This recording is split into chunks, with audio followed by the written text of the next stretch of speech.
Thanks everybody for joining today. Today, we're going to be talking about how to apply a product mindset to your membership program to be able to make decisions more efficiently, decisively, confidently, et cetera, so that you can sort of test and iterate over time with your membership program.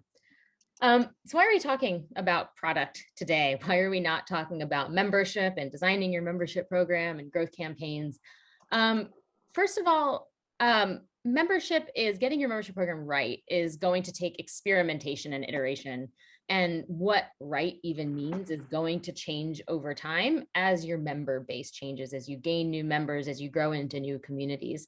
And so learning the basics of product thinking will make it easier for your organization to experiment and iterate quickly, efficiently, flexibly, decisively. It will help you make educated guesses about what will work with your members, revise what you're doing if you need to, and recognize when things aren't working so that you can stop doing them to make space for other things.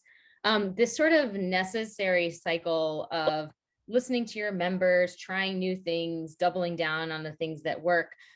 This is why product thinking is a critical skill for newsrooms with membership programs. Product thinking teaches your newsroom how to emphasize data-based decision-making over sort of assumptions and decisions that are made based on newsroom hierarchy instead of what your audience members need. And when we talk about product thinking, or when we talk about products, that term can feel really squishy. But at Membership Puzzle Project and in the research for the membership guide, as we spoke to newsrooms and spoke to product managers, the definition we sort of landed on is that a product can be anything your news organization creates to solve a problem or meet a need. A good product serves a well-defined audience, and it's usually pegged to a specific way of earning revenue. And for fitting that definition, your membership program is a product that your organization is creating and maintaining. But the good news is you do not need an in-house product manager in order to apply product thinking into improving your membership program and making it more effective at accomplishing your goals. And the other reason that product thinking can be really important for newsrooms with membership programs is that in most newsrooms, membership programs are going to cut across editorial, tech, revenue, and community engagement teams. And unless you have an efficient framework for making cross-departmental decisions and working on goals across departments over time, it can be really difficult to coordinate all those teams together towards these common goals. And so that is another reason that product thinking is something that can really help your newsroom evolve over time. And so the first element of applying product thinking to your membership program is, of course, goal setting.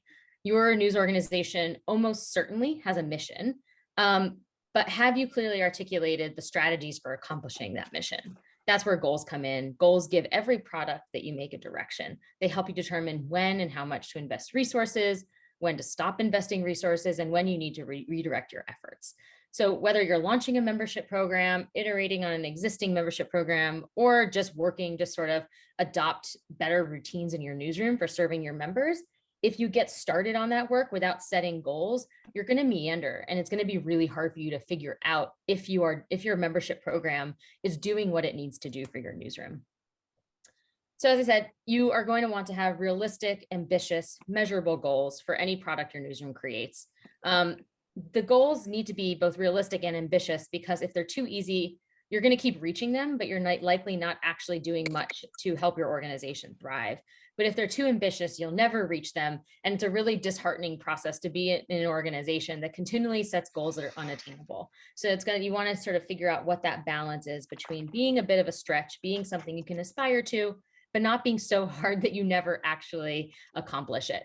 And of course, if your goals aren't measurable, you'll never actually know if you achieve them. And so that is why we really encourage news organizations to think about how they're going to measure the achievement of that goal. And another thing to think about as you're embarking on a goal setting process is the difference between outcome-based goals and activity-based goals, and why you're going to want outcome-based goals. So a lot of organizations, when they start on a goal setting process, they say things like, we are going to create a new member onboarding series. And that's a task that they need to accomplish, but that's not actually the thing that's going to get them to their end state that they're aiming for.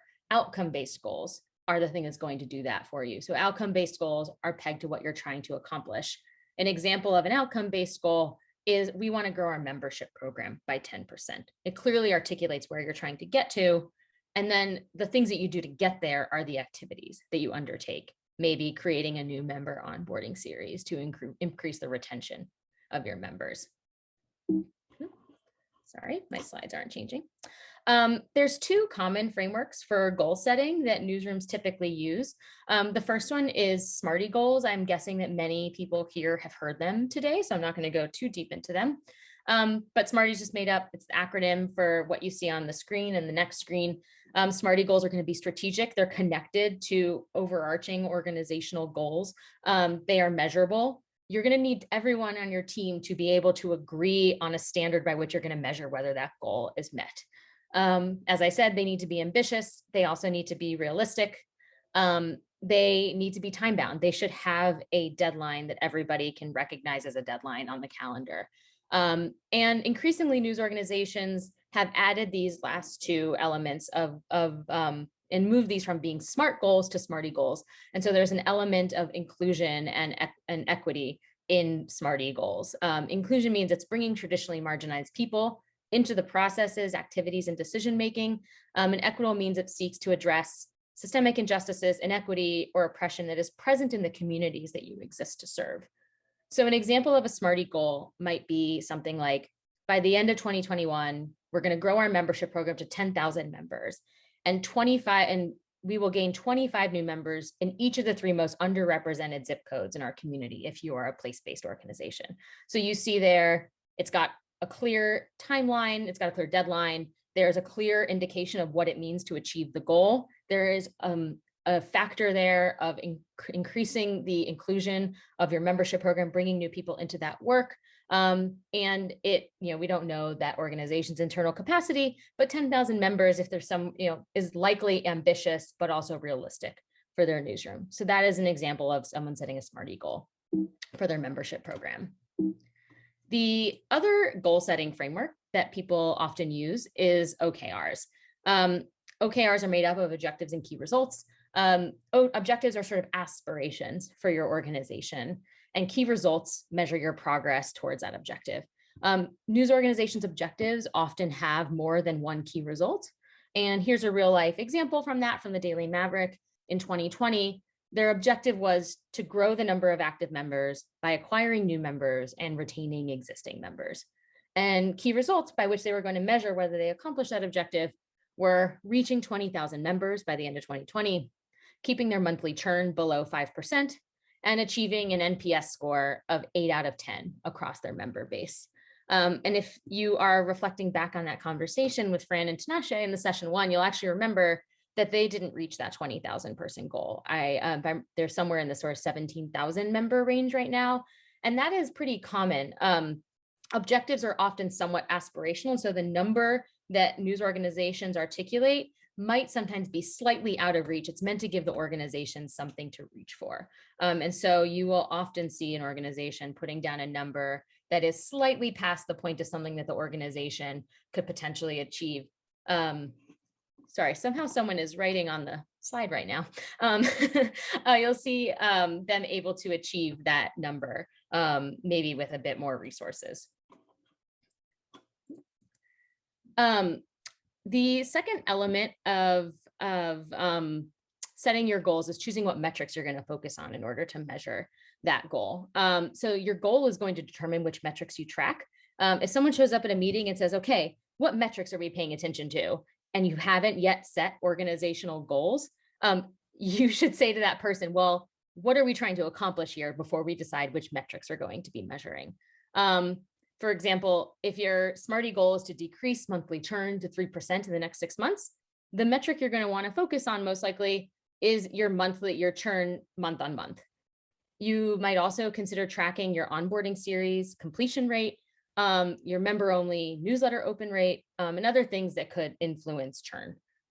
Metrics don't need to be complicated in order to be actionable. As you heard from Carrie Perez last week speaking about Chalkbeat's membership onboarding campaign or membership campaign, she was very clear that they choose pretty simple metrics to pay attention to.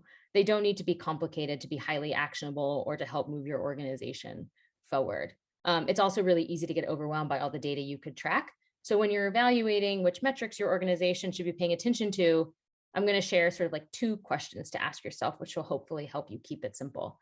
What metrics are already available to you, and which ones tie the most closely to success? So when you're talking about which metrics are already available to you, this means metrics that you can track without having to buy new software, without having to build out a really specialized Google dashboard for your organization. You want to choose things that are realistic for your organization to actually measure, things that you already have access to.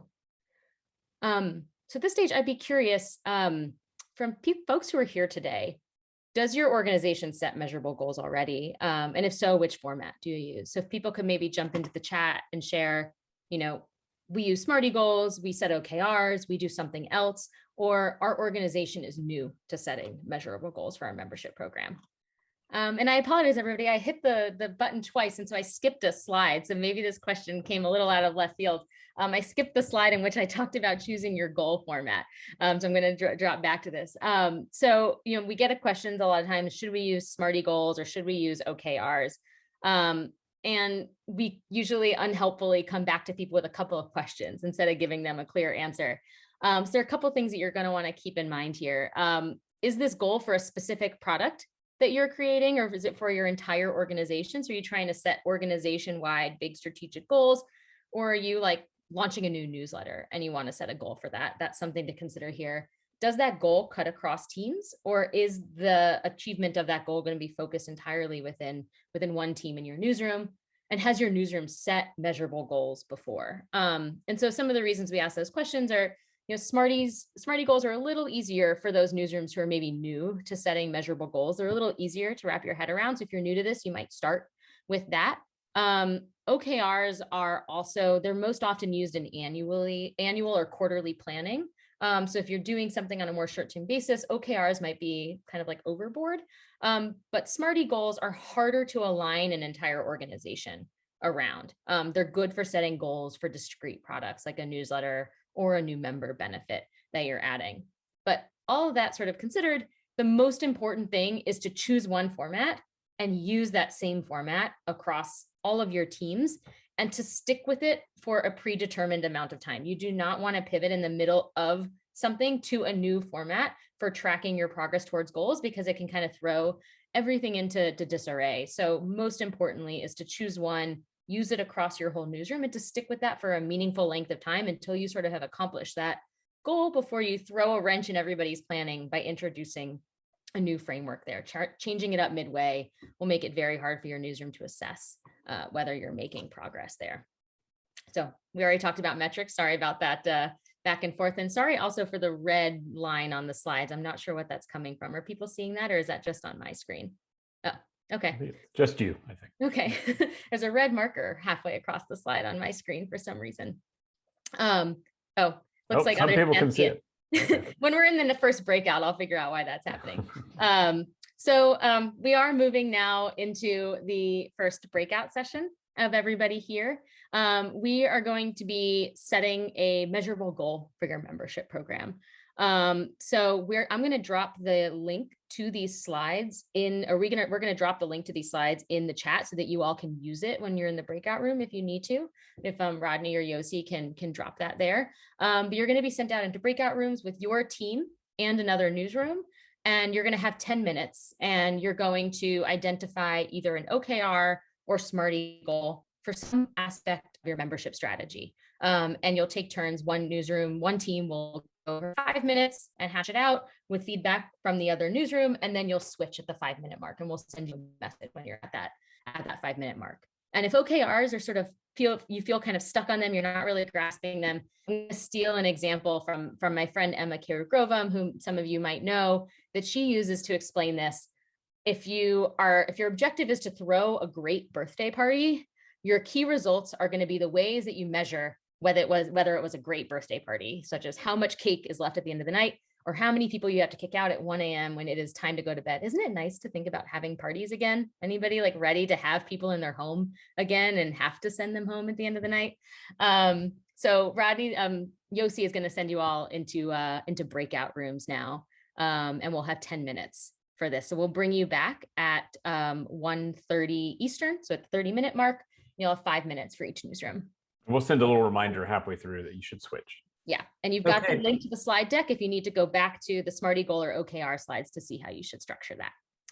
So we've talked about setting goals, and now we are going to talk about what it looks like to take action to accomplish your goals.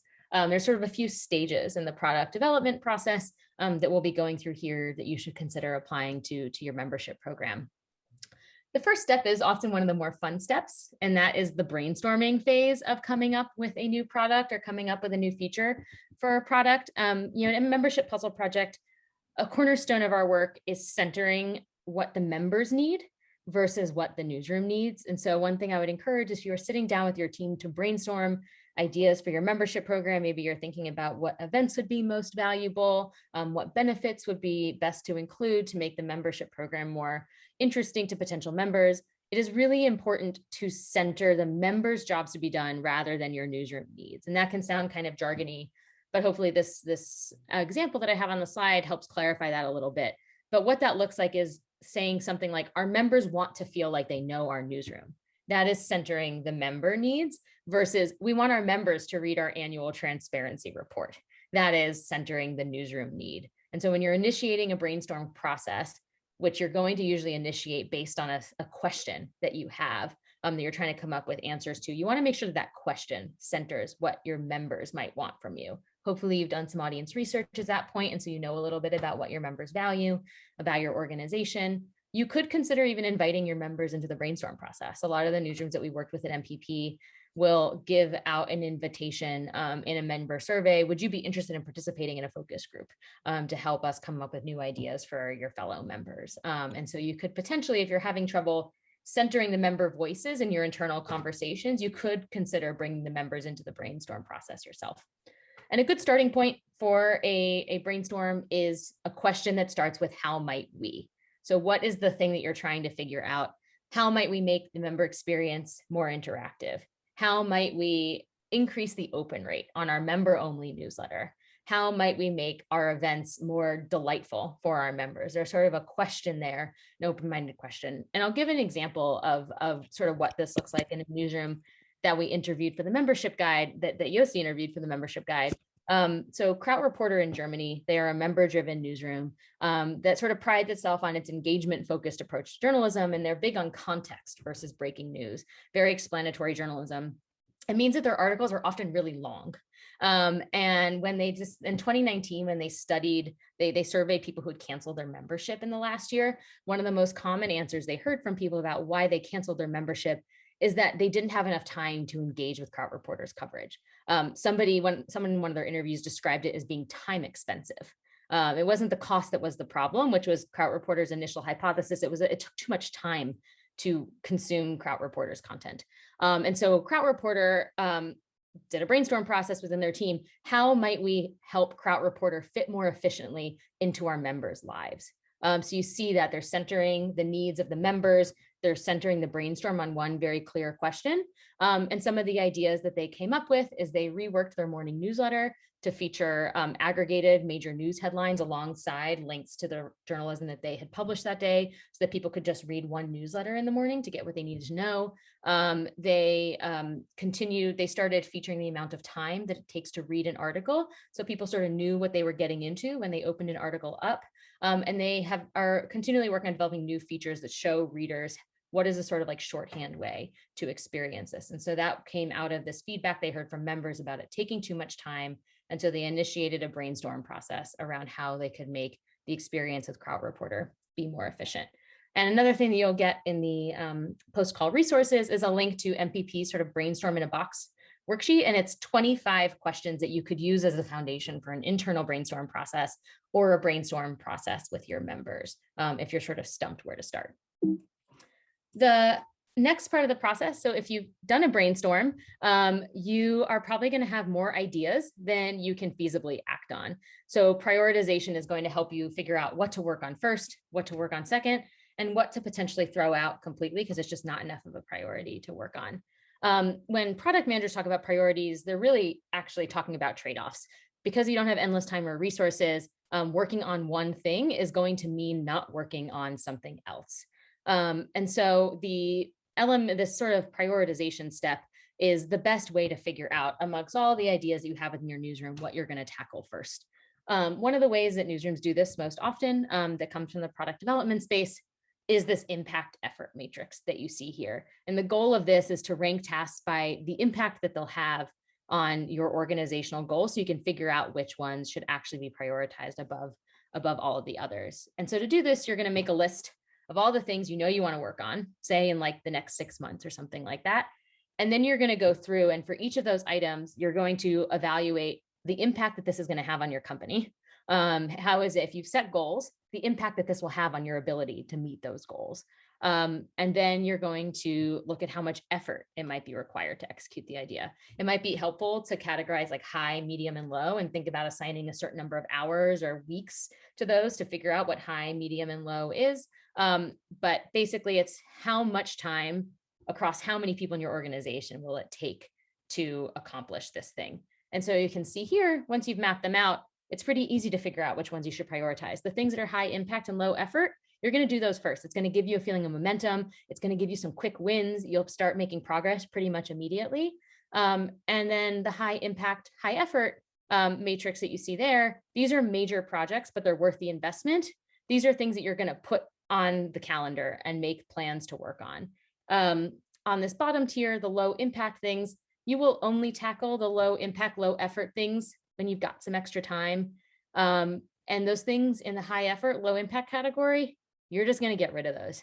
There is no point in devoting your time or resources to those, because it will infringe on your ability to do the things that are high impact. So that's an easy way to sort of depersonalize these questions of what should we stop doing. And this matrix is very useful to do with a team, because sometimes it can get very personal or emotional what you decide to stop doing. And by putting this on here, you can sort of make a depersonalized case for why certain things should be top priority and why certain things should be taken off the roadmap. Another way that you might prioritize within your team is using the urgent important matrix. This is also called the Eisenhower matrix. And this is really good for making sure that you don't get distracted every single day from working on the non-urgent but very important things. I feel like probably everybody here has had that experience of getting buried in their inbox for day after day after day and never getting to set aside that time for some like big picture strategic work. The urgent important matrix can be good for sort of holding yourself accountable to that. And what this is really helpful for is pinpointing those things that are at risk for getting pushed down week on week on week until they become urgent.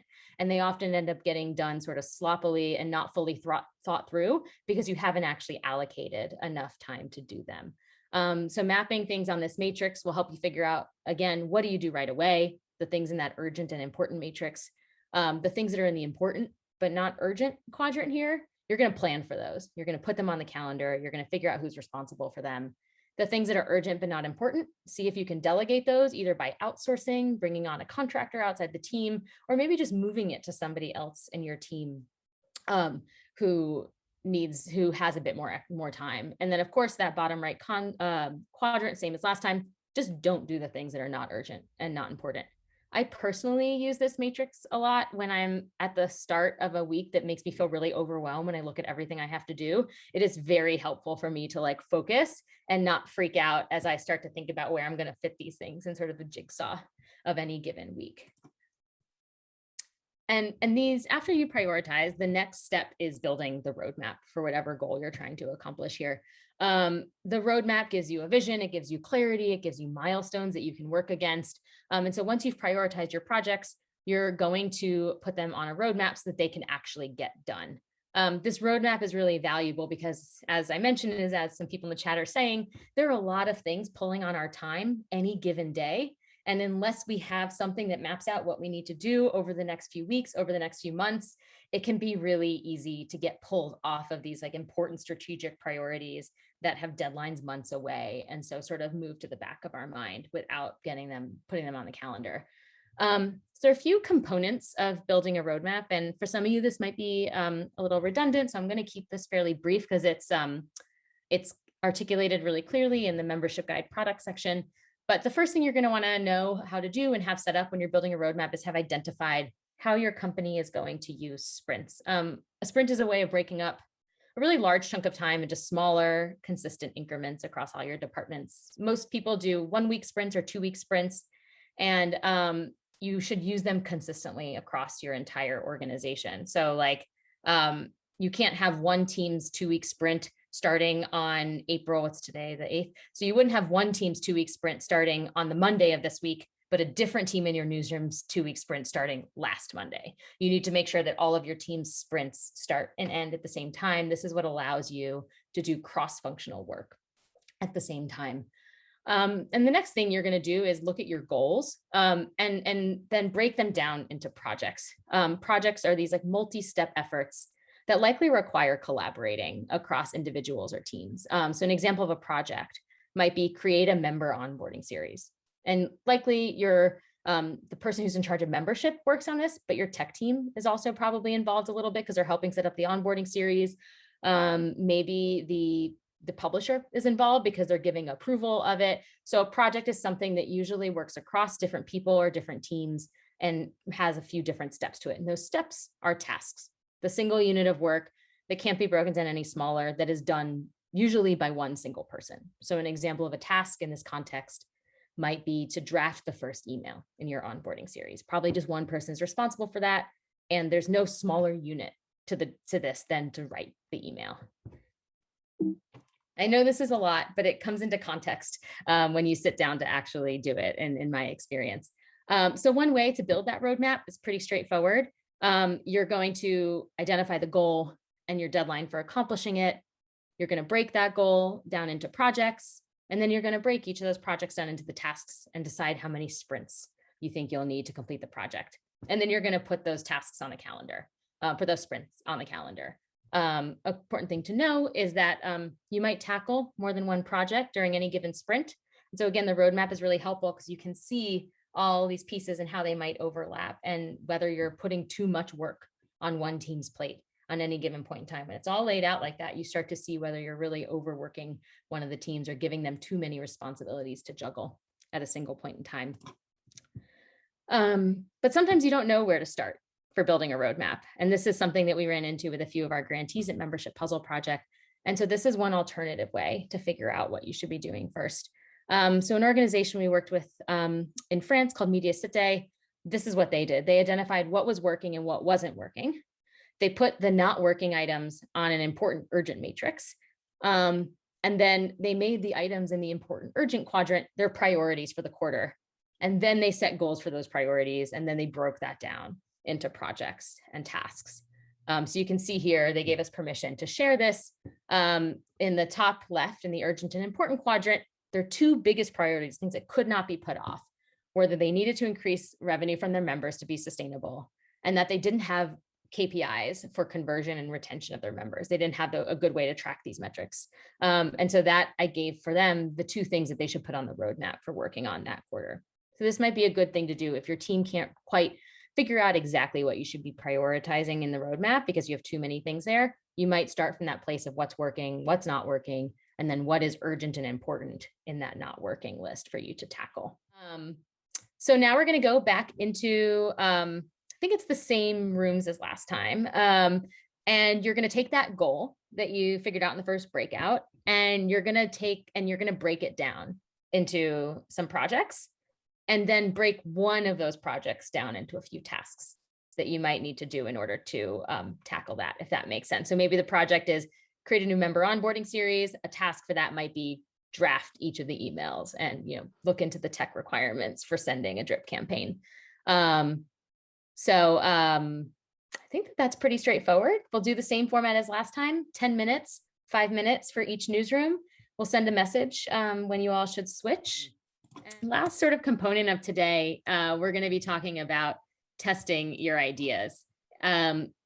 You won't know whether an idea that you have works until you get it out in the real world in front of your members. There's no substitute. Oop, did I pin my screen, or are people still seeing the slides? I see it. Okay, sorry, I got a message. I pinned my screen. You won't know whether this idea is working until you get it out into the real world. There's no substitute for like the collection of that real world data, how people react to the idea or the change that you made. But you also don't want to pour all of your resources or like reorganize your workflows to support something until you know that you're on the right track. And that's where this sort of the testing of your ideas in these sort of small, lightweight ways comes into play. So there's sort of 5 discrete stages to testing an idea that you have. The first is, of course, identifying the hypothesis. Everyone's thinking back to like science fair projects. You're going to want to identify the hypothesis you have. And here I'm bringing in examples from the Narwhal, a news organization in Western Canada, focuses on environmental coverage. Yossi wrote a great case study about them for the membership guide on how they sort of brought a test and learn culture into their organization. And this is one of the tests that they ran. So their hypothesis was calling our members narwhals rather than just members would improve their member conversion. And then the next step is designing a way to test that hypothesis. So this is pretty simple. They're going to show half of their visitors become a member and half of their visitors become a narwhal when they head to the homepage or when they go to other parts of the site where they can see that member button. They're going to launch the test. So they're going to do an A/B test of these 2 phrases that could go on the button. And then they're going to assess the results and identify the actionable insights. In this case, which of these 2 wording options showed a stronger conversion rate over a predetermined amount of time. The results that they saw is that become a narwhal converted more effectively than become a member. So the decision they made was to start using become a narwhal on all their membership assets when they ask for it in the newsletter, when they ask for it on social media, etc. So this is a pretty simple one, and your test might be a little bit more complex, but hopefully this sort of shows the processes or the sort of steps of that testing process. And I'm curious, I want to become a narwhal? Kim, I was thinking the same. You should see their swag. Yossi has mentioned that they have really great swag. A promotion right now that you can get a tote bag if you become a member because they just got tax-free status in Canada, I saw. So go ahead and join. There we go. So I'm curious if anybody else here, other than A/B tests, what are other ways that you could test ideas with your members or with your sort of broader audience? We've already talked about what an A/B test looks like, but what are some other things you can do? You could just drop in the chat.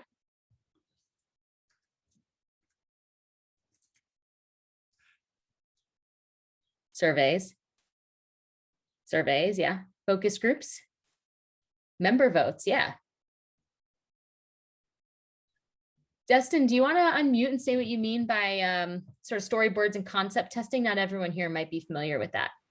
Well, so there's this quote that we're working with somebody and they have this quote. How's it go? It's a Frank Lloyd Wright quote, and it's something like, it's easier to erase on the draft table than destroy with a sledgehammer on the work site or something like that. So anyway, so something, and so we're trying to, instead of building something and then showing people, we're trying to just make sketches and then show it to our members. And, you know, we ask members to raise their hand and then they're into it. And then we'll just say like, hey, we're thinking of doing this nostalgia thing. Like, what do you think of this? And if it came to you by email or by text or whatever, and then we don't have to, you know, spend a ton of time spinning it up before we can get some feedback. And so you're doing this in focus groups is where you're showing these drafts to people, sort of online focus groups? Eventually it'll be on one-on-one interviews with kind of fans. So right now I'm just doing one-on-one interviews without that, trying to just really quickly test some ideas. And then I'm getting some good feedback and then I'll sketch them out. I'll work with artists. I got some tips that don't do them too well. If you do them too perfect, people won't give you honest feedback because they look too good. So make them real blocky, real sketchy, and then run it past. And I think the idea is you're trying to like sell them on the story of it and see if they can put themselves in the scenario. So I don't know, just getting into this, but the initial stuff has been pretty good. Awesome. If there's any readings that you've been going to as you learn this process for Graham Media that you would recommend, feel free to drop them in the chat or email them to us after. Yeah, let me get you one. I got one for you. Awesome. We'll include this in the post-call email for everyone. There's one more that didn't come up here that I'll talk about next, and that is designing an MVP, minimum viable product. So an MVP, you've probably heard the term before. They are a way of testing your ideas out in the real world. They're sort of the most basic expression of your idea or product. It's sort of similar to that, what Dustin just described, of putting a very imperfect sketch in front of people and asking what they think. This is one level beyond that, which is like turning that imperfect sketch into something and then seeing how people react to it. So the most basic expression of the idea of product, they're nowhere near perfect. They prioritize the most important features, and you keep that feature list really tight. You can always add more features down the line as you gather some initial data for people. You're going to introduce one variable at a time. For example, if you're trying to study how people respond to, which platform is most effective at converting your members between, membership appeals or in newsletter call out in a different newsletter, you're going to want to make the only variable be the platform that you're using, and you're going to want to keep the message very similar between each of the platforms you're using so that it's apples to apples as you compare them. The other thing is you're going to want to choose a time frame and stick with it. If you see a test isn't performing as well as you hope, it's really easy to freak out and pull the plug on it. And you've got to sort of wait it out. Unless it's really detrimental to your company, you've got to let that test run. I'll give a really good example of a time when I was that person screaming to stop the test early. When I was at my previous company, the Nootropic, we decided to see if we could improve our newsletter open rates. By resending the newsletter at 4:00 in the afternoon to people who hadn't opened it by 3 p.m. that day. We sent a daily newsletter at 7 a.m. And when we first started doing this, we sent it to everybody a second time. And I got some very angry emails from people asking why we were spamming them. Why are you sending me multiple emails? If I didn't read it the first time, I didn't want to read it a second time. Why are you doing this? And I was like, we need to stop this. We're making our readers angry. And our growth editor, Alexandra Smith, is like, but look at all these people who opened it in the afternoon and compare that to the 3 angry emails you've got.